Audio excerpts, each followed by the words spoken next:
বন্ধুরা, আজকের দিনে সবচেয়ে বড় সমস্যা কি জানেন? টাকা।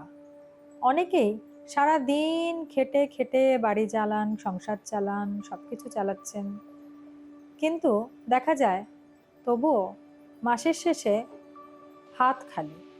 আবার কেউ অনেক উপার্জন করেও ঠিকমতো সঞ্চয় করতে পারেন না। আজ আমি দিব্যশ্রী আপনাদের বলবো কিছু একদম সহজ, ঘরোয়া, অত্যন্ত ইম্পর্টেন্ট, ইউজফুল উপায়, যা করলে টাকার টানাটানি কিন্তু কমে যাবে।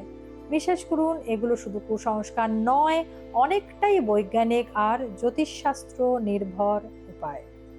প্রথমেই বলি, অনেক সময় অর্থকষ্ট হয় বাস্তুদোষের কারণে। বাড়ির উত্তর দিক যদি বন্ধ থাকে তাহলে কিন্তু টাকা জমে না।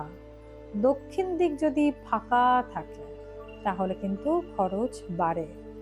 তাই চেষ্টা করবেন উত্তরে জানলা বা দরজা বা ফাঁকা খোলামেলা এই ধরনের রাখুন। হ্যাঁ, একদম ফাঁকা রাখুন, আলো রাখুন। দক্ষিণ দিকে ভালো ভারী জিনিস রাখুন, মানে আলমারি রাখুন, ভারী ভারী জিনিস রাখুন, তবে নোংরা নয়, ভারী কিছু, সেগুলো রাখুন দক্ষিণে। এতে অর্থকষ্ট কিন্তু অনেকটাই কমবে। তারপর বলি, বাড়ির উত্তর পূর্ব মানে ঈশান কোণ হচ্ছে লক্ষ্মীর আসন। এখানে যদি আবর্জনা, ভাঙা জিনিস, জুতো এগুলো থাকে তাহলে কিন্তু টাকা আসতে সমস্যা হবে। তাই ওই দিকটাকে সব সময় ঝকঝকে একদম পরিষ্কার রাখুন। চাইলে সাদা ফুল ফোটে এমন কিছু গাছ কিন্তু রাখতে পারেন। এতে ঘরে কিন্তু পজিটিভ এনার্জি তৈরি হয়। তাই লক্ষ্মীকে ক্লিন করুন, পরিষ্কার রাখুন, লক্ষ্মীর আসন পরিষ্কার করুন, নর্থ ইস্টকে খালি করুন, ফাঁকা করুন, সুন্দর করুন, তাতে কিন্তু পজিটিভ এনার্জি বাড়বে। এরপর বলছি কিছু ছোট ছোট উপায়, যেমন প্রতিদিন সকালে ধূপ দীপ জ্বালালে কিন্তু মা লক্ষ্মীকে প্রণাম করবেন। মা লক্ষ্মীর উদ্দেশ্যে সকালে যদি প্রণাম করেন ধূপ দীপ জ্বালিয়ে, সেই রেসপেক্ট যখন আপনি দেখাবেন তখন কিন্তু পজিটিভ হবে। বৃহস্পতিবার দিন গরিবকে ডাল, মিষ্টি এগুলো কিন্তু দান করুন, হলুদ ডাল।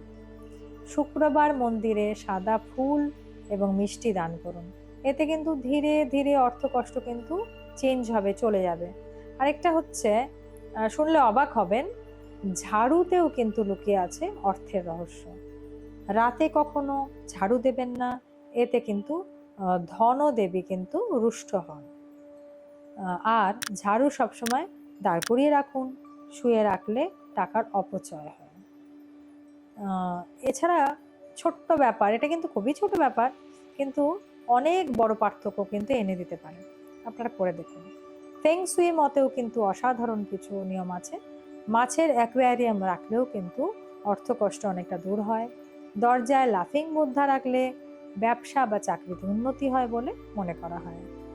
ঘরে 7টা শস্য মানে ধান, গম, যব, ডাল, ছোলা এইসব বিভিন্ন জিনিস মিশিয়ে যদি কাচের বয়ামে রেখে দেন তাহলে কিন্তু অন্ন বা অর্থের অভাব কিন্তু কখনো হয় না সেই বাড়িতে।